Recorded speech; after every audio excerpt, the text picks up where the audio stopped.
जेठा मैला सैला कैला अन्तरे जन्तरे खन्तरे कान्छा हुन्छ नि त्यस्तै साउनहरू लिएर आउनेछ म। माता र अहिले यो केटी झाँक्रीहरू कति बढेको टिकटकमा, कस्तो ढोङ्गीहरू तिमीहरूलाई त लाज लाग्दैन धर्मको नाममा पुरै व्यापार गर्न। म फेरि पनि भन्दैछु, महिला झाँक्री, केटी मान्छे कहिले झाँक्री हुँदैन। केटी मान्छे भयो भने बोक्सी हुन्छ कि त केही हुँदैन, त्यो माता सादा पनि हुँदैन। र यो दावाको साथमा किन भन्न छु भने तिमीहरूलाई म चिन्ने एउटा तरिका भन्छु है त।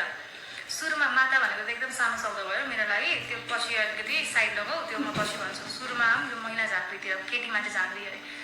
तिमीलाई झाँक्री बन्न कि त सानैमा वन झाँक्रीले बोकेर लगेको हुनुपर्छ, जसले केटी मान्छेलाई लग्दैन। त्यही भएर केटी मान्छे झाँक्री हुने चान्सेस नै छैन।